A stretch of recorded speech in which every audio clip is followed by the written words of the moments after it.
আসসালামু আলাইকুম। আজকে কিন্তু মোটামুটি অনেকদিন পর, ঈদের পর, তাই না?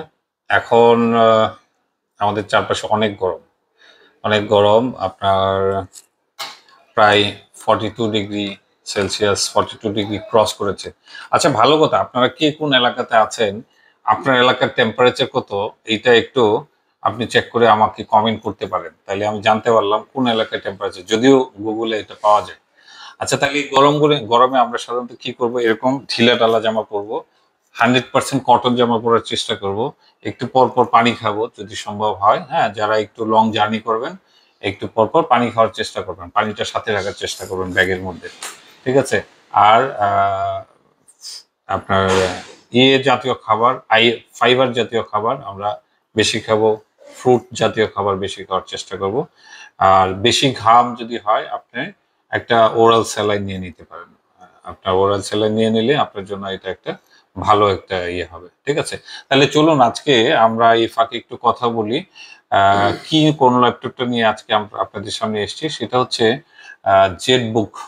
জেটবুক এটা হচ্ছে i7 8 জেনারেশন। ঠিক আছে? এই যে দেখেন i7 8 জেনারেশন সম্পূর্ণ টাচ স্ক্রিন। এটা 32 জিবি র্যাম। এটা 512 NVMe SSD আছে। এবং এইটার মোস্ট পার্ট হচ্ছে 4 জিবি ডেডিকেটেড গ্রাফিক্স আছে।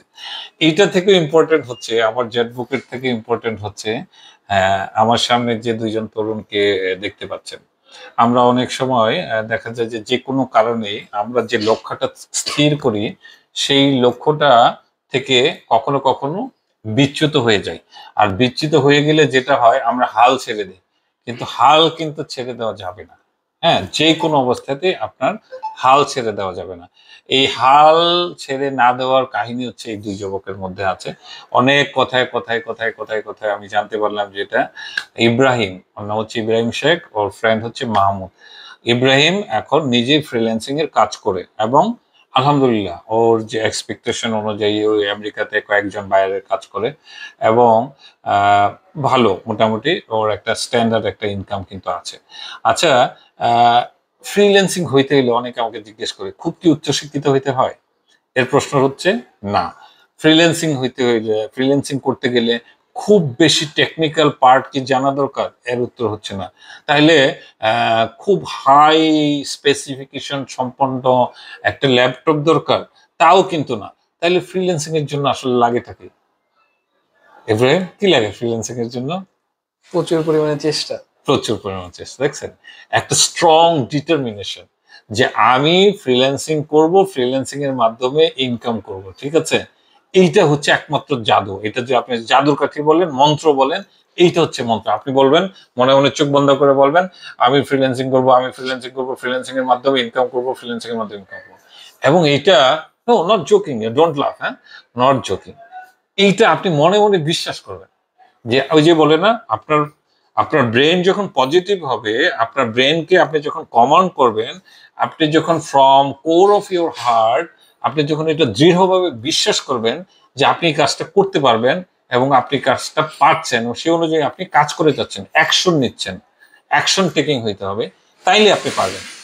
তাইলে কিন্তু আপনি সফল কাম। এই যে দেখেন ইব্রাহিম, ইব্রাহিম কিন্তু এই কাজটা করেছে, রাইট? ইব্রাহিম কোন এখন তোমার কোন যে তুমি যে কাজগুলো করছো বাইরের মানুষের, এখন তুমি কি পিসি ইউজ করছো না ল্যাপটপ ইউজ করছো?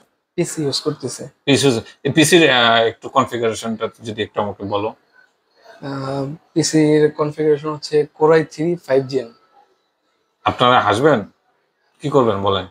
কোরাই থ্রি, খুব ভালো করে শুনে রাখুন, কোরাই থ্রি 5th জেন। এটা 8 জিবি র্যাম ছিল, পরে এটা 16 জিবি র্যাম 16 করা জিবি হয়েছে, রাইট? আর এটা বোধহয় এসএসডি করা হয়েছে এসএসডি করা পরবর্তীতে। হয়েছে পরে। আচ্ছা, can you imagine 5th gen মানে হচ্ছে 2015 সাল। 5th জেন 15 সালে ইন্ট্রোডিউস হয়েছে। তাহলে সেই মানের একটা পিসি নিয়ে সে ফ্রিল্যান্সিং করতে পারতেছে। তাহলে আপনি কেন মনে করতেছেন আপনার ফ্রিল্যান্সিং করতে গেলে আপনার 11 জেনারেশন লাগবে, 13 জেনারেশন লাগবে, 12 জেনারেশন লাগবে, 1 লাখ টাকার ল্যাপটপ লাগবে? বুঝতে পারছেন গলতটা কোথায়? গলতটা হচ্ছে আমাদের এই জায়গায়। আপনার এই জায়গাটাতে ক্লিয়ার হইতে হবে। তাহলে আজকে এই বিষয়টা কিন্তু একদম ক্লিয়ার করে দিলাম। ফ্রিল্যান্সিং করার জন্য খুব অতি এক্সপেন্সিভ ল্যাপটপের দরকার নাই। এখন একটা সার্টিন কাজ করার পরে ইব্রাহিম মনে করছে যে আমার যদি একটা ল্যাপটপ হয়, তাহলে আমি কোথাও গেলে এটা সাথে নিয়ে যেতে পারবো, এবং আর একটু ভালো কাজ করার জন্য আমি যখন তখন যেখানে খুশি সেখান থেকে এটা করতে পারবো। আমার জন্য কারেন্ট চলে গেলে এটা আমি ব্যাকআপ হিসেবে, এখন গরমকাল কারেন্ট চলে যাবে এটাই স্বাভাবিক, ব্যাকআপ হিসেবে ভালো একটা কাজ করবে। এই জন্য আমার এটা একটা দরকার। আর সেই দরকার থেকে সে কি নিতে আসলো, আবার বাজেটটা সে কিন্তু বেশি করে নাই, যদিও সে ইনকাম করে। সে কিন্তু 1 লাখ টাকাও করতে পারতো না। এখন দেখতেছে সেই যে কাজটা করতেছে এইটা 50 থেকে 60 হাজার টাকার একটা ল্যাপটপে কিন্তু করতে পারতেছে। তার জন্য মানে আমি যদি বলি শেয়ারের উপর সোয়াশের যেটা হয়েছে, তার জন্য আশীর্বাদ হিসেবে এটা সে 32 GB র্যাম পেয়েছে, 4 GB ডেডিকেটেড গ্রাফিক্স পেয়েছে, এবং যেটা হচ্ছে এটার প্রাইসটা ছিল 59.5।